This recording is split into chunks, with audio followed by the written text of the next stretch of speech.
masyarakat di antara kita yang belum sepenuhnya paham apakah hewan labi-labi atau bulus sejenis kura-kura itu halal atau haram jika dikonsumsi dan dimakan oleh umat Islam. Ikuti paparan singkatnya dari Ustadz Felix Yao. Halal haramnya memakan labi-labi atau bulus menurut Ustadz Felix Yao. Yang hidup di dua alam itu tidak boleh dimakan. Padahal sebenarnya tidak ada satupun dalil yang sangat tegas untuk melarang hal ini. Maka kalau tidak ada dalil yang tegas mengharamkan hewan di dua alam, yang hidup di dua alam, maka kembali lagi bahwa ini adalah halal. Nah, karena itu ulama-ulama Syafi'iyah dan ulama-ulama Malikiyah menghalalkan memakan labi-labi. Meskipun halal, kita masih tetap harus memperhatikan bagaimana cara-cara kemudian untuk memasaknya. Permasalahannya adalah labi-labi ini cara makannya seperti apa? Nah, maka ulama-ulama Malikiyah kemudian mengharuskan disembelih. Karena dia mempunyai darah, maka disembelih dengan cara penyembelihan hewan-hewan yang lain. Yang jelas, logika ilmiah dalam menentukan kehalalan produk harus sesuai dengan dalil dalam Al-Quran dan Al-Hadis Nabi SAW. Sehingga sesuatu yang jelas haram tidak bisa menjadi halal meskipun didukung oleh fakta ilmiah. Salah satunya adalah pengharaman daging babi. Allah Ta'ala berfirman dalam surat Al-Maidah ayat 3. حرمت عليكم الميتة والدم ولحم الخنزير وما أهل لغير الله به والمنخنقة. Diharamkan bagimu makan daging bangkai, darah, daging babi, daging hewan yang disembelih atas nama selain Allah. Daging babi tetaplah haram karena Allah Jalla Jalaluhu yang menetapkannya. Babi haram bukan karena ada kandungan cacing pita di dalam dagingnya, bukan pula karena kesamaan struktur DNA antara babi dengan manusia, sehingga makan daging babi bisa mengarah kepada kanibalisme. Keterkaitan konsumsi daging babi dan penyakit Alzheimer dan Parkinson serta obesitas atau kegemukan juga tidak menjadi alasan mengapa Allah Ta'ala mengharamkan daging babi. Karena ketika Allah menetapkan sesuatu itu haram, maka keimanan umat Islam yang dimainkan, bukan lagi akal sehat. Penjelasan ilmiah hanya menjadi cara manusia mengambil ibrah dan hikmah atas ketetapan Allah, sehingga tidak akan pernah ada perubahan sikap daging babi dalam syariat. Meski nalar manusia membuktikan ketiadaan efek buruk mengkonsumsi daging babi bagi tubuh, karena toh selalu ada manfaat yang bisa diambil dari babi yang bermanfaat bagi manusia. Sebut saja proses pembuatan vaksin meningitis yang menjadi syarat jamaah umroh dan haji untuk beribadah. Maka sekali lagi, bukan lagi menggunakan akal sehat mengapa babi diharamkan, tapi keimanan kita yang dimainkan. Majelis Ulama Indonesia telah beberapa kali menerbitkan fatwa halal terkait keraguan beberapa bahan pangan di masa lalu. Salah satunya adalah fatwa terkait kopi luwak.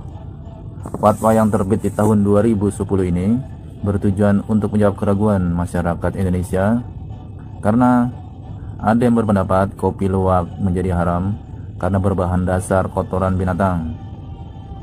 Masyarakat Muslim Indonesia sesuai fatwa MUI boleh mengkonsumsi kopi luwak, tapi dengan syarat proses pengolahan kopi tersebut telah menghilangkan unsur najisnya. Dan agar lebih aman, sebaiknya masyarakat itu mengkonsumsi kopi luwak yang telah tersertifikasi dan mempunyai label halal oleh MUI. Keraguan atas kehalalan sarang burung walet juga pernah muncul di masyarakat, karena sarang burung walet berasal dari air liur yang telah mengering dan seringkali bercampur dengan kotoran. Maka pedoman atas status kehalalan burung walet adalah fatwa MUI tahun 2012. Para ulama memberikan pedoman bahwa sarang burung walet adalah halal. Jika bahan ini terkena najis seperti kotoran burung, maka harus disucikan terlebih dahulu sebelum dikonsumsi oleh masyarakat.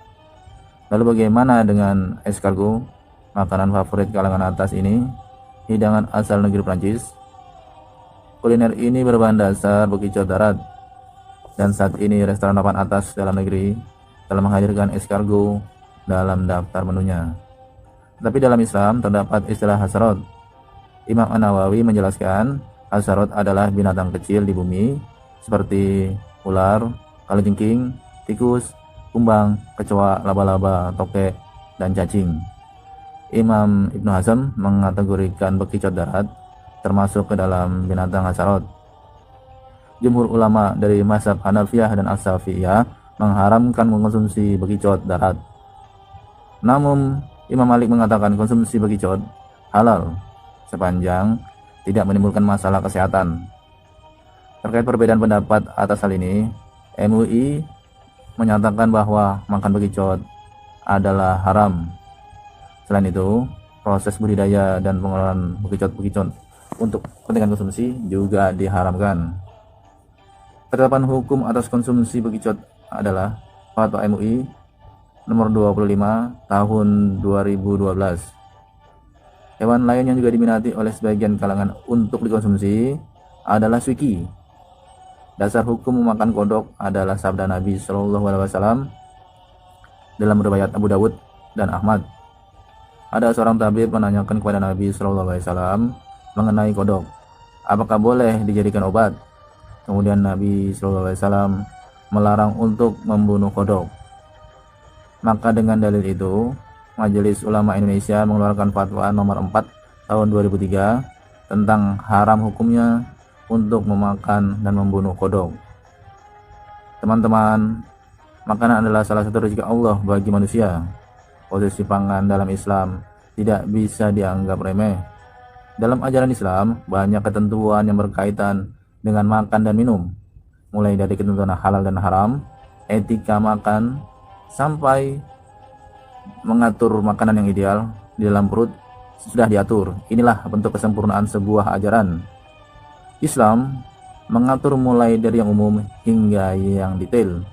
Manusia tinggal menjalankan apa yang diperintahkan dan meninggalkan yang dilarang. Bersikap kritis memang penting, tapi bukan berarti mengkritisi perintah Allah. Allah Ta'ala berfirman, boleh jadi kamu membenci sesuatu, padahal ia amat baik bagimu. Dan boleh jadi pula kamu menyukai sesuatu, padahal ia amat buruk bagimu. Allah mengetahui, sedang kamu tidak mengetahui. Maka, pastikan kita mengkonsumsi makanan yang halal dan thayyib, tidak hanya untuk menyambung hidup di dunia, dan yang terpenting justru untuk menyelamatkan hidup di akhirat kelak. Wassalamualaikum warahmatullahi wabarakatuh.